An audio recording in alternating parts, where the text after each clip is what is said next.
हाँ जी। अस्सलाम वालेकुम। ये कल आपको एक मैंने दिया था क्वेश्चन सॉल्व करने के लिए, टास्क 1।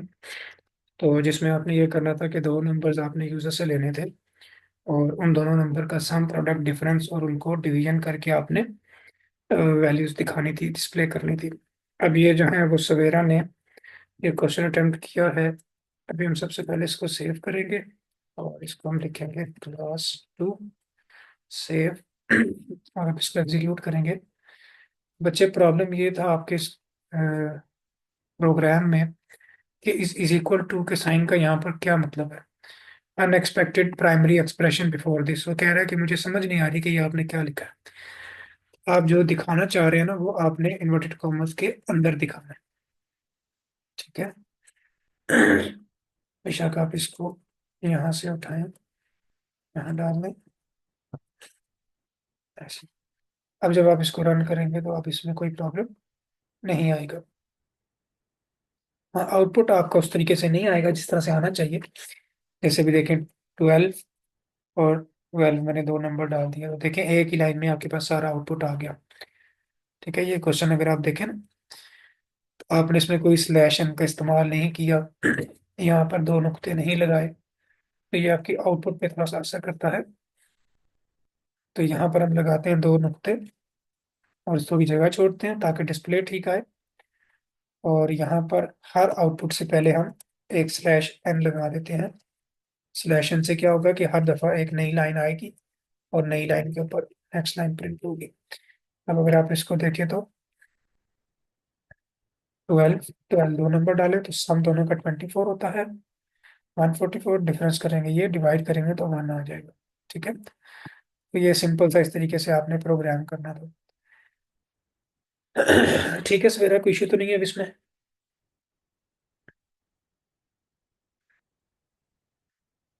प्रोग्रामिंग में बच्चे मैथ्स की तरह है, आप जितनी प्रैक्टिस करेंगे आपके लिए उतनी आसान होगी।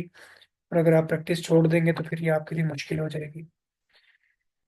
ठीक है, हम आज फिर चलते हैं अपने नेक्स्ट टास्क की तरफ। अगर आपका कोई क्वेश्चन है तो आप इतनी देर में मुझसे पूछ लें, जब हम नेक्स्ट उसकी तरफ चलते हैं, टास्क की तरफ। तो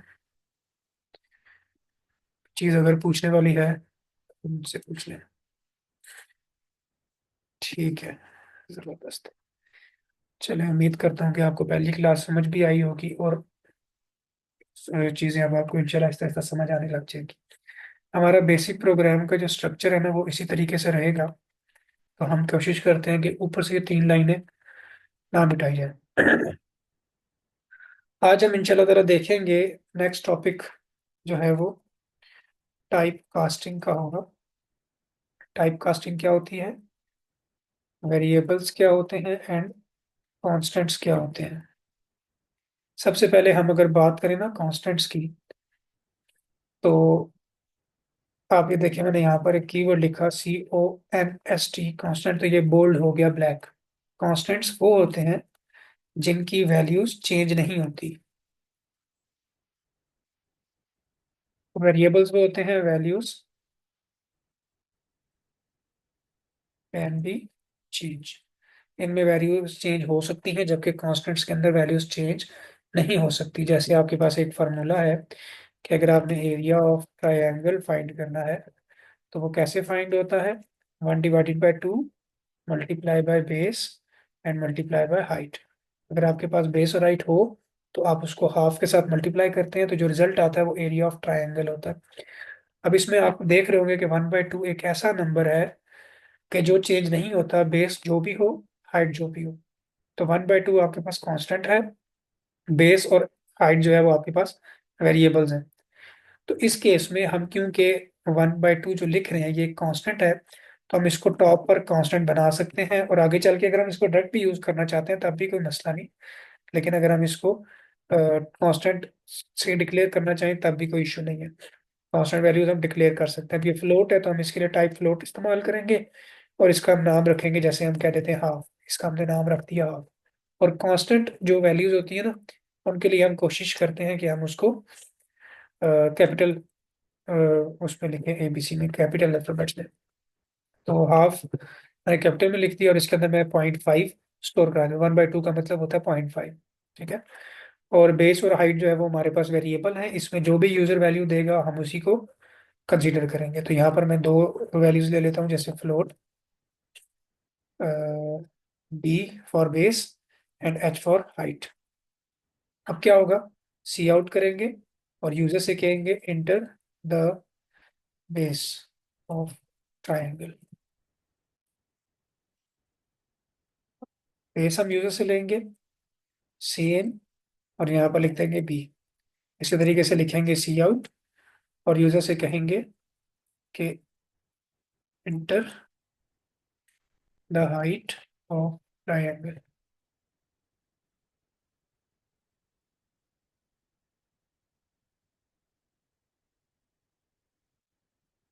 तो जो हाइट है वो एंटर करेगा, इसको हम लिख लेंगे सी इन के अंदर एच में। अब देखें यहाँ पर अगर मैं कैपिटल एच का इस्तेमाल करूंगा ना, कल हमने पढ़ा था, तो अब ये एरर आ जाएगा कि ये एच स्मॉल है और ये एच कैपिटल है, तो ये आप यूज नहीं कर सकते। तो मुझे यहाँ पर एच स्मॉल इस्तेमाल करना पड़ेगा इस तरीके से। जब ये दोनों वैल्यूज हमें मिल जाएंगी तो फिर हमने क्या करना है, हम एक नया वेरिएबल भी बना सकते हैं और डायरेक्ट भी कर सकते हैं। अब नया वेरिएबल क्या होना चाहिए, जैसे एरिया है तो हम लिखते हैं फ्लोट ए, और यहाँ पर हम लिखेंगे ए इज इक्वल्स टू हाफ, जो है उसको लिखेंगे स्टेरिक यानी कि मल्टीप्लाई बेस के साथ एंड मल्टीप्लाई हाइट के साथ। ठीक है, इनमें स्पेसिस आप ना दें तो ज़्यादा अच्छा है। जब ये हो जाएगा तो फिर ए के अंदर आपके पास एरिया आ जाएगा, तो हम सी आउट करते हैं।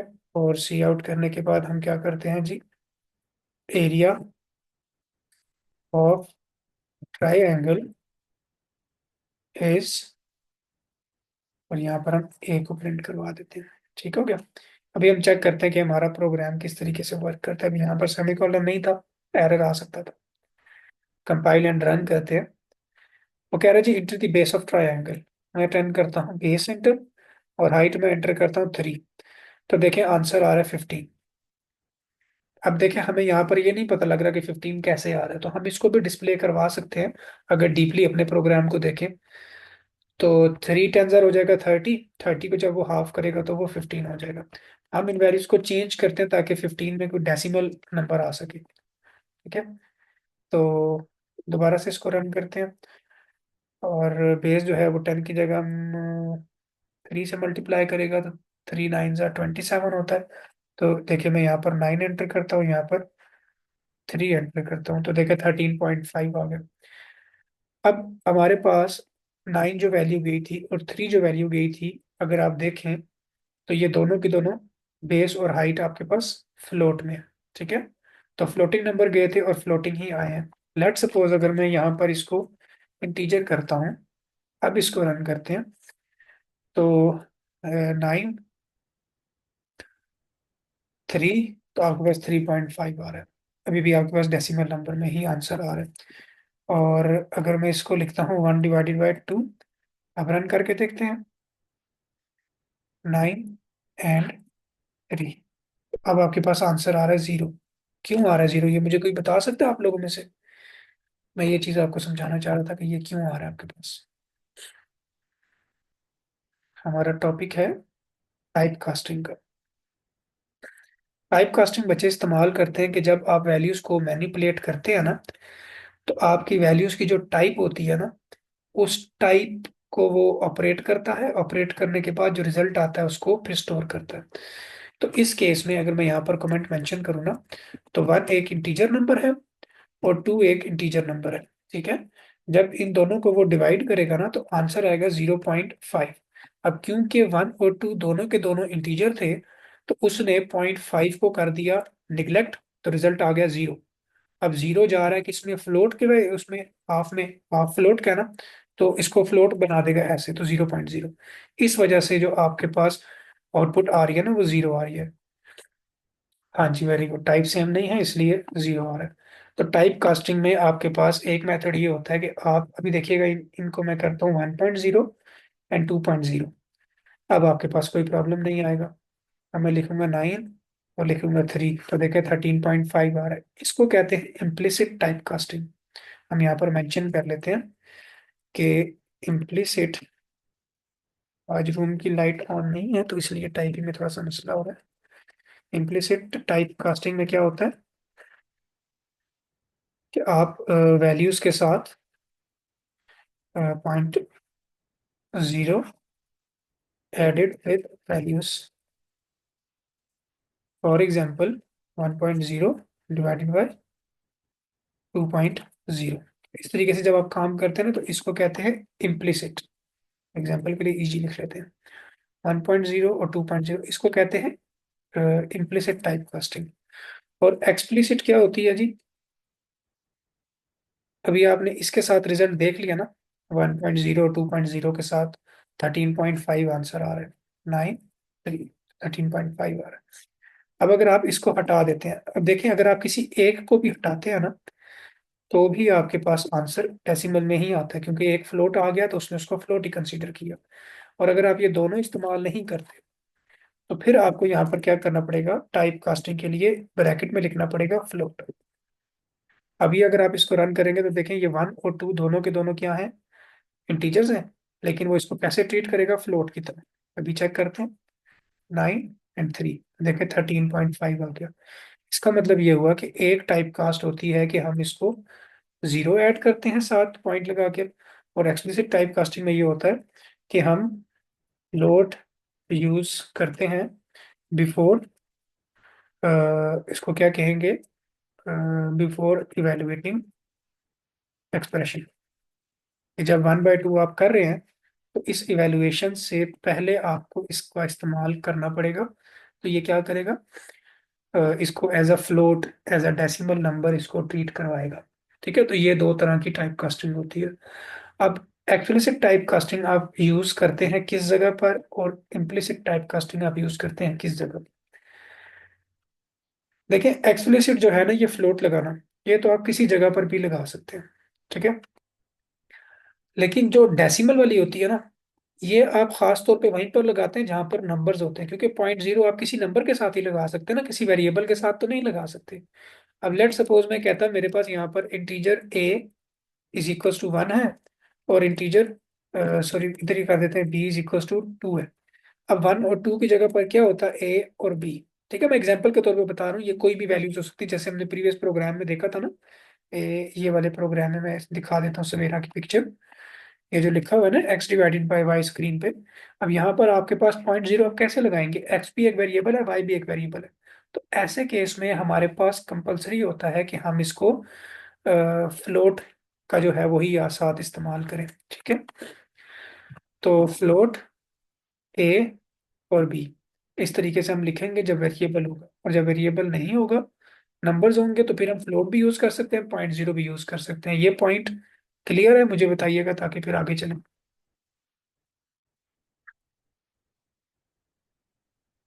एक्सप्लिसिट टाइप कास्टिंग और इम्प्लिसिट टाइप कास्टिंग क्लियर है? ठीक है,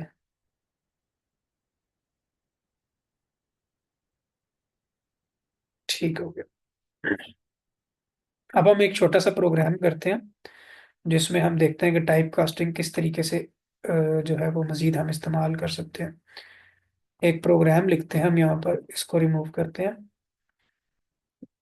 और एक प्रोग्राम लिखते हैं। और वो प्रोग्राम क्या करेगा, 3 वैल्यूज इनपुट लेगा, और 3 वैल्यूज और इनपुट लेने के बाद वो क्या करेगा, इनको डिवाइडेड बाय 2 करेगा। चेक करते हैं क्या आंसर होता है। या चलें हम मजीद आगे चलते हैं, इसको हम टास्क में कर देते हैं, इसको हम टास्क में ऐड कर देते हैं, टास्क 2 आज के लिए। ये आपने करना है, 3 ऑड वैल्यूज लेनी है इनपुट, डिवाइडेड बाय 2 करना है, और आपने किस चीज़ का ख्याल रखना है, टाइप कास्टिंग का। ये आपका टास्क है। हम आगे चलते हैं। वैल्यूज, वेरिएबल और कांस्टेंट हमने देख लिया, और इसको भी हमने देख लिया। अभी हम देखते हैं, आपकी बुक के मुताबिक, आपकी बुक में ना टाइप्स बताई गई हैं, डाटा टाइप्स के साइजेस बताए गए हैं। जैसे मैं अगर यहीं पर आ जाता हूँ ना, बुक को भी मेरे पास हो भी तो, लाइट नहीं है, मैं क्या करता हूँ कि यहाँ पर लिखता हूँ data type, data types in C plus plus with their size and range। तो सी प्लस प्लस के अंदर आपके पास कितना साइज होता है और कितनी रेंज होती है, हम वो देखते हैं। कोई टेबल बना हुआ है यहाँ पर, ये तो प्रोग्राम आ गया ना, ये आ गया टेबल। अच्छा, होर से देखिएगा इस चीज को, आपकी बुक में ना ये फोर लिखा हुआ है क्योंकि ये होगा सी लैंग्वेज। सी प्लस प्लस जो है ना उसमें जो है वो, अच्छा मेरी आवाज का कोई इशू होगा तो मुझे बताइए। 8488 character 4, check, character 1, yes, float 4, ठीक है।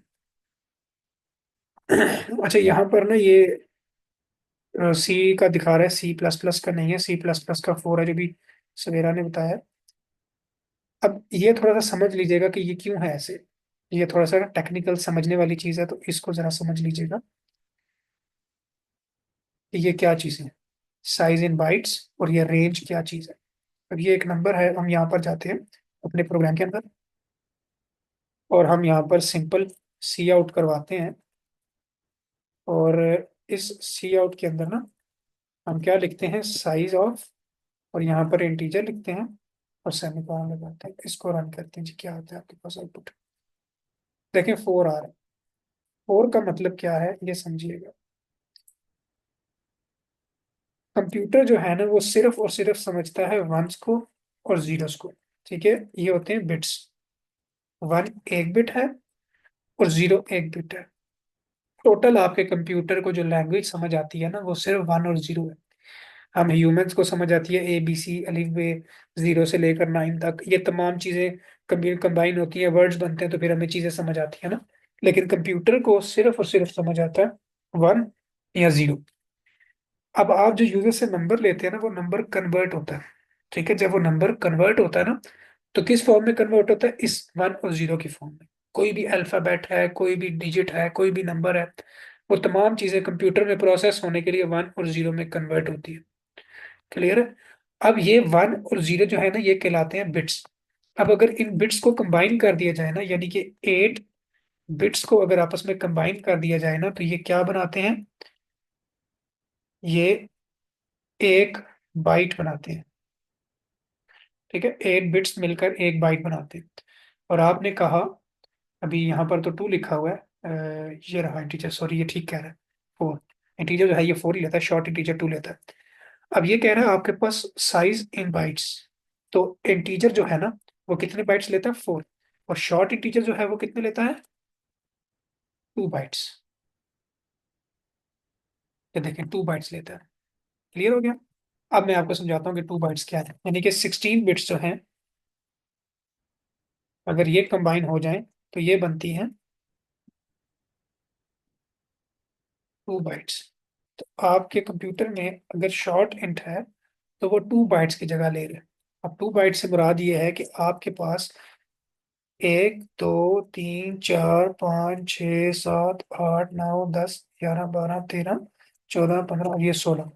तो ये जो डाटा है ना ये डाटा स्टोर होता है आपके कंप्यूटर में जब आप कोई भी नंबर एंटर करते हैं। अगर आपने कोई ऐसा नंबर दे दिया जो कंप्यूटर को समझ आने के लिए ये बिट्स बढ़ गए, यानी कि एक 0 ज्यादा लग गया या एक 1 ज्यादा लग गया, तो ये 17 हो जाएंगे। ठीक है, तो ये अब आपके पास शॉर्ट इंटीजर उसको रीड नहीं कर पाएगा। शॉर्ट इंट क्या करता है कि सिर्फ 16 बिट्स को समझता है, और ये क्योंकि 17 हो गया तो इसको समझ नहीं पाएगा। अब अब रेंज समझते हैं। सिर्फ एक, अगर आपने ये शॉर्ट इंटीजर क्योंकि छोटा है इसका साइज, तो ये आपको समझाना थोड़ा सा मेरे लिए भी आसान होगा और आपके लिए समझना भी आसान होगा। अगर ये आपको समझ आ गया तो आपको सारी की सारी कहानी समझ आ जाएगी कि ये रेंजेस क्या है। ठीक है, ये रेंजेस आपको समझ आ जाएगी, ये सारी की सारी। अब एक समझा दूंगा तो ये इतनी बड़ी रेंज भी आपको ऑटोमेटिकली समझ आ जाएगी। अब देखें ये क्या लिखा हुआ है, 32767। ये क्या शॉर्ट इंटीजर की रेंज है, यानी कि ये सिर्फ एक्सेप्ट कर सकता है -32,768 से लेकर +32,767 तक, सिर्फ ये एक्सेप्ट कर सकता है। तो इसका मतलब है कि अगर मैंने यहाँ पर लिखा short integer is A is equals to, ये जो नंबर है ना 32767, तो ये इसको एज इट इज प्रिंट करवाएगा। देखिएगा जरा, अब मैं इस जगह पर आउटपुट करवाता हूँ ए की वैल्यू, ये इसको एज इट इज प्रिंट करवाएगा। क्या प्रॉब्लम है जी? ओह सॉरी, हम इसमें कॉमा नहीं लगाते। तो ये देखें 32767 उसने एज इट इज प्रिंट करवाया। बट अगर मैं इसको 67 की बजाय 68 करता हूँ, तो अब ये मुझे 6768 नहीं प्रिंट करवा रहा। देखें, पीछे उसने माइनस लगा दिया। ठीक है, अभी वो 768 ही करा रहा है। अगर मैं इसको 9 करता हूँ ना, अब देखिएगा वो मजीद पीछे जा रहा है। मैं एक एक इसके साथ ना थोड़ी सी सीरीज प्रिंट करवाता हूँ। 767 तक ही प्रिंट करवा सकता है ना, सी आउट ए। और इसी लाइन को मैं रिपीट करता हूँ, A+1, A+2,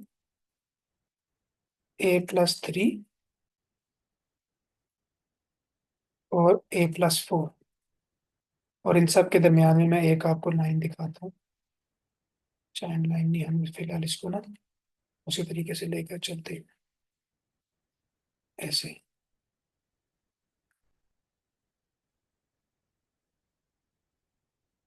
A+1 से पहले भी दिखाते हैं। अब चेक कीजिएगा, अब देखें थ्री, ओ सॉरी सॉरी सॉरी बच्चे, हमने इसको क्या करना था, A++, ताकि वो ए को ही अपडेट करे, क्योंकि ए है ना शॉर्ट इंटीजर, तो ए को ही अपडेट करे। अब ये देखिएगा आप, A++ उसने किया तो 32767 क्यों नहीं उसने किया? पहली दफा उसने क्यों प्रॉब्लम किया जी? 32767 तक हम प्रिंट कर सकते हैं, तो उसने सबसे पहले ए को प्रिंट किया, फिर A++ करके, अच्छा सिंपल ए को प्रिंट किया है और फिर A++ किया। हम यहाँ पर A++ कर देते हैं। चलो, अभी देखिएगा रेंज जी, सबसे पहले आया 32767, फिर आया 32768, लेकिन ये प्रीवियस नंबर चला गया। फिर 32767 एक और प्रीवियस, 32767 एक और 66 एक और प्रीवियस, एक और प्रीवियस। अब ये कर क्या रहा है, ये गौर से समझिएगा। मैं सिंपल से नंबर्स यहाँ पर लिखूंगा, 1, 2, 3, 4। अब मुझे आप बताएं कि 1 के बाद इस रेंज में नेक्स्ट नंबर क्या आ रहा है? 2। 2 के बाद नेक्स्ट नंबर क्या आ रहा है? 3। 3 के बाद नेक्स्ट नंबर क्या आ रहा है? 4। 4 के बाद नेक्स्ट नंबर क्या आ रहा है? कोई नंबर नहीं है यहाँ पर। तो 4 के बाद जो नेक्स्ट नंबर है वो 1 है। ठीक है, ये सर्कल चल रहा है। इस चीज को गौर से समझिएगा कि 1 है, 1 के बाद 2 है, 2 के बाद 3 है, 3 के बाद 4 है, 4 के बाद ये वापिस आ जाता है किसके ऊपर? 1 के ऊपर। फिर 2, फिर 3, फिर 4, 4 के बाद नेक्स्ट क्या है? 1। ठीक है, इस पॉइंट को समझिए, 1 2 3 4, फिर 1 2 3 4, फिर 1 2 3 4, फिर 1 2 3 4। ये एक सर्कल चल रहा है। ठीक है, क्लियर हो गया पॉइंट? अभी आ जाए आप अपनी डेटा टाइप के ऊपर। ये उसने आपको रेंज बताई है, तो इसका मतलब है ये उसने सर्कल बताया है। इन दोनों नंबर्स को मैं यहाँ पर कॉपी करके पेस्ट करता हूँ। देखें, 32767 है एक नंबर, इससे लेकर 32767 पॉजिटिव और नेगेटिव के दरमियान में उसने एक रेंज बताई है। यानी कि 32768 के बाद जो नेक्स्ट नंबर होगा ना, वो ये होगा। ठीक है, जैसे आपके पास इसी जगह पर मैं आ जाऊँ, -4, -3, -2, सॉरी 2, -1, 0, 1। अब देखें क्या हो रहा है कि 4 के बाद नेक्स्ट नंबर जो है ना, वो 4 से एक छोटा है, उसके बाद नेक्स्ट एक छोटा है, उसके बाद नेक्स्ट एक छोटा है। ठीक है, अगर नेगेटिव की बात करें तो बड़ा ही है। -4 छोटा होता है, -3 उससे बड़ा होता है, -2 उससे बड़ा होता है, -1 उससे बड़ा होता है, 0 उससे बड़ा होता है, 1 उससे बड़ा होता है, 2 उससे बड़ा होता है, 3 उससे बड़ा, 4 उससे बड़ा। लेकिन अगर माइनस उठा के देखूं तो 4 है, 4 के बाद 3 है, 3 के बाद 2 है, 2 के बाद 1, 0, 0 के बाद 1 2 3 4। यही रेंज आपकी यहाँ पर भी अप्लाई हो रही है कि सबसे पहले 32768 है, फिर 32767 है, फिर 32766 है, फिर है जी 32766, फिर कॉमा, फिर 32765। समझ आइए ये पॉइंट कि मैं ये कैसे वैल्यूज लिख रहा हूँ? ये पॉइंट समझ आ गया? मुझे मैसेज करके बताएं। और इससे प्रीवियस नंबर्स क्या होंगे?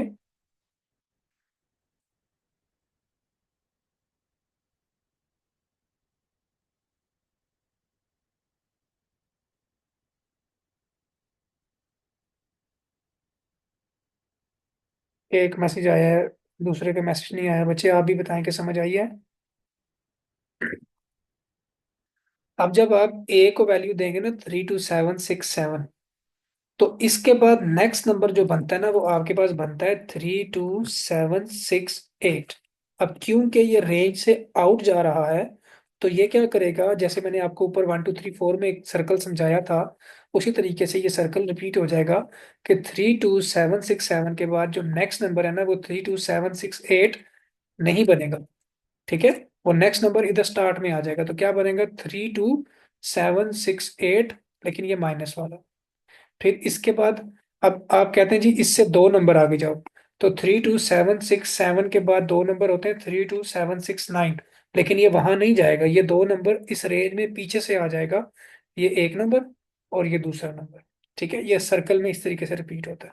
तो जब आएगा ना 0 0 के बाद 1 1 के बाद 2 2 के बाद 3, अब मैं आपसे कहूंगा 4 में दो ऐड करें, तो आप 6 नहीं करेंगे। आप क्या कहेंगे कि 4 के बाद रेंज खत्म हो जाती है, तो ये वापिस जाएगा। अगर दो ऐड करने हैं तो एक ये और एक ये, तो -3 आता है। तो इसी तरीके से अगर आप 32767 में दो नंबर्स ऐड करेंगे, तो वो दो नंबर 6 9 पे नहीं जाएगा, बल्कि वो -32768 एक नंबर ये, और 32767 एक नंबर ये यहाँ पर आएगा। अब आ जाए मैंने सी आउट क्या किया है। ठीक है, समझ आ गई। अब ये है जी शॉर्ट इंटीजर ए 32767। तो इसके बाद नेक्स्ट नंबर देखें बच्चे क्या बन रहा है, 767 के बाद नेक्स्ट बन रहा है 32768 बट माइनस का।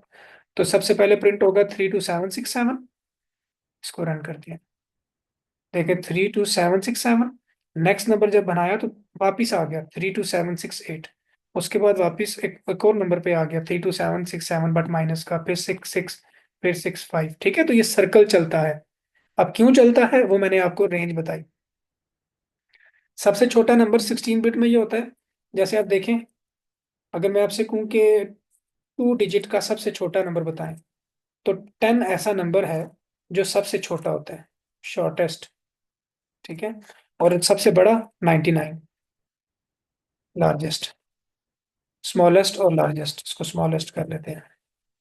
अब 10 से नीचे कोई ऐसा नंबर नहीं है जो 2 डिजिट हो। 9 है वो 1 डिजिट है। 10 मिनट की क्लास रह गई है, कोई क्वेश्चन है तो वो साथ साथ पूछें। 10 से नीचे अगर कोई नंबर है तो वो 2 डिजिट नहीं है, वो 1 डिजिट है। ठीक है, और 99 से ऊपर अगर कोई नंबर है तो वो 3 डिजिट है, 2 डिजिट नहीं है।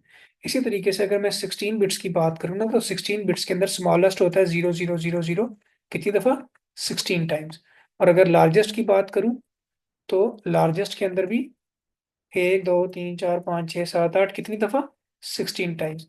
तो इस रेंज के अंदर अंदर जो नंबर्स है ना वो आपके रेंज कहलाती है। क्योंकि ये कन्वर्जन्स हैं, ये कन्वर्जन्स आपने पता नहीं पढ़ी है कि नहीं पढ़ी सर। ये पेपर में, जी जी बेटा, पेपर में रेंज आ सकती है, आपने रेंज लाजमी याद करनी है। और इसीलिए मैं आपको ये समझा रहा हूँ, क्योंकि ये एमसीक्यू आ जाता है। एमसीक्यू किस तरीके से आता है कि आपको ना ये एक प्रोग्राम दिया होगा इस तरीके से कि ये लिखा हुआ है शॉर्ट इंटीजर या लॉन्ग इंटीजर, ये दिया हुआ है, और आपसे आगे चल के कहा हुआ है कि हमने ए में एक ऐड कर दिया और ए के अंदर दो ऐड कर दिया। अब मुझे बताएं कि इस सी आउट ए से अगर ये आगे ना लिखा हो ना, इस तरीके से हो, तो अब बताएं इसकी क्या आउटपुट आएगी। ठीक है, तो आपको पता होना चाहिए कि 32767 के बाद नेक्स्ट नंबर आ रहा है 32768 माइनस का, और 32767 माइनस का। तो यहाँ पर आपके पास आउटपुट आती है, यानी कि पहला दूसरा पहला दूसरा, और ये तीसरे नंबर पे आपके पास आएगी 32767 माइनस का। ठीक है, तीसरे नंबर पे आएगी 32767 माइनस का। तो ये देखिएगा तीसरे नंबर पे आ रही है 32767 माइनस का। तो ये एमसीक्यू में पूछा जा सकता है आपसे, एक प्रोग्राम दिया होगा और आपसे कहा जाएगा कि रेंज के मुताबिक बताएं कि आपके पास क्या आउटपुट आ रही है, तो आपने ये भी देखना है, इसको भी माइंड में रखना है। ठीक है, अभी आपके जो भी क्वेश्चन हैं वो आप मेरे से पूछें, और मैं इसको मजीद जो है ना वो देखता हूँ, अगर कोई बात इसमें, इसको लिखा रहने देते हैं यहीं पे। इसमें कोई मजीद चीज़ देखें अगर पूछने वाली है तो आप मुझसे पूछिएगा प्लीज़। अभी है हमारे पास 8 मिनट। हमारे पास वो पेज किधर गया। अब ये देखें यहाँ पर ये रेंजेस, ये आपको पता होनी चाहिए कि शॉर्ट इंटीजर जो है वो 2 बाइट्स लेता है। 2 बाइट्स का मतलब होता है 16 बिट्स, और 16 बिट्स का मतलब है कि इस रेंज के बाहर का कोई नंबर होगा तो वो रिपीट होता रहेगा साइकिल में।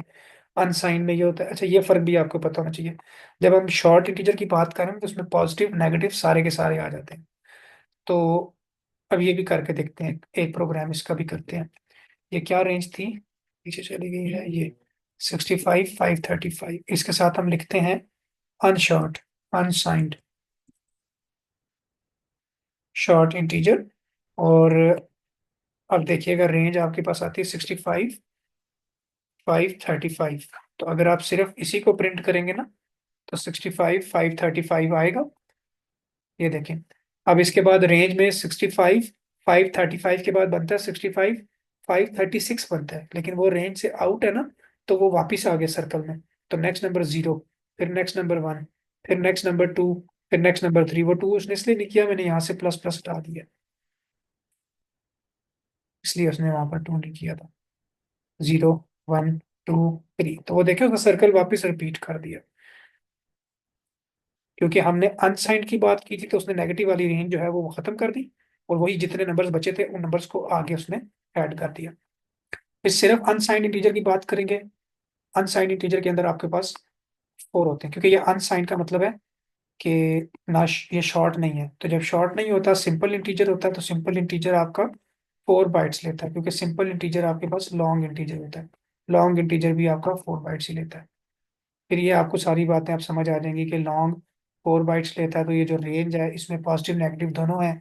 जब आप अनसाइंड की बात करेंगे, तो ये नेगेटिव वाले जो हैं, ये नंबर्स भी पॉजिटिव साइड पे आ जाएंगे, यानी कि अब ज्यादा नंबर स्टोर करेगा। 0 से शुरू करेगा, और 2 1 4 7 ये जो नंबर है यहाँ तक जाएगा। और जितने नेगेटिव नंबर थे वो भी मजीद आगे इसके पास ऑप्शन आ जाएगी। तो देखें, पहले 2 थे तो अब डबल हो गया, 4 पे आ गई वैल्यू। ठीक है। फिर long long integer double long लिखेंगे तो देखें बहुत ज्यादा वैल्यूज है, कि उसको पावर में दिखाना पड़ रहा है, कि -2 की पावर 63 से लेकर 2 की पावर 63 -1 तक जाएगा। फिर ये देखें, ये है आपकी बुक में जो जो है, बस अब आपने उसको उस तरीके से याद करना है। आज हमने जो टॉपिक्स पढ़े हैं वो कौन कौन से हैं जी? एक हमने पढ़ा टाइप कास्टिंग के बारे में, फिर हमने पढ़े कॉन्स्टेंट्स क्या होते हैं, और फिर हमने पढ़े वेरिएबल्स क्या होते हैं, और फिर हमने डाटा टाइप्स की रेंजेस पढ़ी। ठीक है, ये 4 चीजें हमने पढ़ी हैं। एक टास्क आपका हो जाएगा। शबी बच्चे, आपने मुझे जो है ना, सॉरी अगर मैं नाम गलत प्रोनाउंस कर रहा हूँ, आपने मुझे वो नहीं दिखाया टास्क जो मैंने कल दिया था टास्क में। और ये मैंने टास्क लिख दिया है, ये होगा टास्क 2। इसमें आपने एक प्रोग्राम ये तो करना है, और दूसरा प्रोग्राम आपने ये करना है कि मैंने आपको शॉर्ट इंटीजर के बारे में पढ़ा दिया। अब आपने टेस्टिंग करनी है किसकी? अ, कोई भी any two other data types, वो आपने टेस्ट करनी है इसी तरीके से, जिस तरीके से ये मैंने करके आपको दिखाया ना। किसी ये नंबर होगा तो एक ऐड करेंगे तो क्या आएगा, दो ऐड करेंगे तो क्या आएगा। ये अब आपने ये 2 प्रोग्राम करने हैं। एक प्रोग्राम आपके पास हो जाएगा ये वाला, और दूसरा प्रोग्राम आपके पास बन जाएगा ये वाला। ठीक है, ये आप पेपर पे करके मुझे पिक्चर शेयर कर सकते हैं, लेकिन बेस्ट यही होगा कि आप इसको प्रैक्टिकल करके देखें। हमारी इस क्लास का जो फायदा है ना, वो तभी होगा जब आप प्रैक्टिकल करके देखेंगे और ज्यादा से ज्यादा प्रैक्टिस करें। समर प्रोग्राम को पहले हो रहा था बात, पहले कह रहा था expected initialiser before integer name. अच्छा बच्चे, अगर कोई प्रॉब्लम आती है ना, तो आप मेरे साथ शेयर करें, ताकि मैं उसको उसी टाइम पे क्लियर करूं, वरना क्लास लेने का कोई फायदा नहीं होगा। ठीक है, इस क्लास का मेन मकसद यही है कि आपके जो लूप होल्स है ना, जहाँ पर आपको प्रॉब्लम्स आ रही हैं, उनको हम क्लियर कर सकें। ठीक है बच्चों, क्लास के भी एंड होने में है 3 मिनट्स। कोई और अगर आप चीज़ पूछना चाहते हैं तो मुझसे पूछें। कोई एग्जाम्पल अगर आप कहते हैं सर करवा दे, तो मैं वो करवा देता हूँ।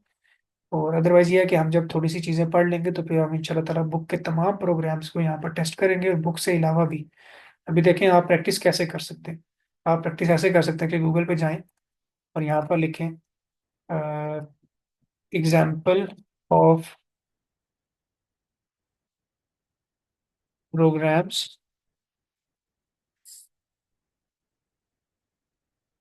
ऑफ C++,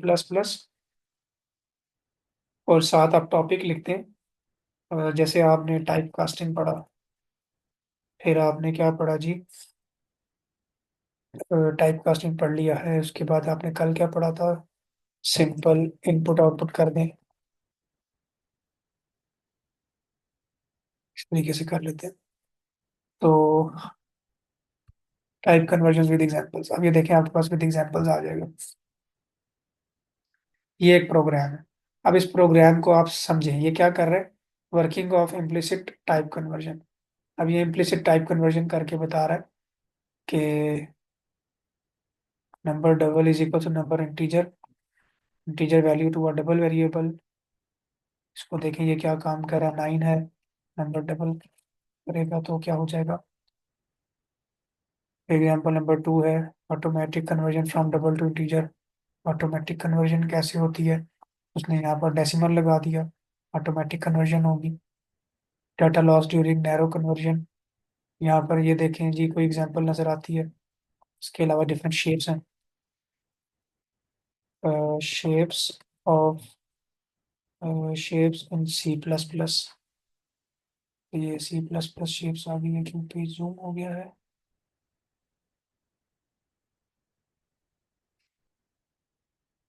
तो ये देखें ये शेप उसने कैसे बनाई है, link below image, click here to get code, इस पर क्लिक करते हैं। अब इसने कैसे ये शेप बनाई है उसके बारे में प्रोग्राम आ जाएगा नीचे। ये देखें ये प्रोग्राम इसने लिखा है, इस प्रोग्राम की मदद से इसने ये शेप ड्रॉ की है।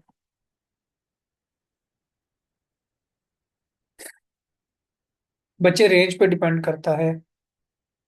देखें यहाँ पर डबल है आपके पास बुक में, ये देखें। अब डबल की क्या है जी, 8। अब समटाइम्स ऐसा होता है कि हमें जरूरत नहीं होती, इससे कोई इतना खास फर्क नहीं पड़ता कि आपने फ्लोट इस्तेमाल करना है या डबल करना है। लेकिन जब आपके पास होता है ना, अब देखिए ये भी एक बहुत बड़ी रेंज है, कोई ऐसा नहीं है कि आपके पास ये कोई छोटी रेंज हो। लेकिन अगर आपके पास कोई ज्यादा बड़ी वैल्यू है जिसमें आपको लग रहा है कि साइज जो है ना वो कम पड़ सकता है, ठीक है, जैसे भी मैंने आपको शॉर्ट इंटीजर के अंदर बताई थी ना एग्जांपल। अब 6535, अब 65,000 तो एक छोटा सा नंबर है, हो सकता है आप कुछ ऐसी वैल्यूज ऐड करवाएं कि नंबर 70,000 आ रहा हो। तो फिर आप क्या करेंगे कि आप इस शॉर्ट की बजाय क्या करेंगे,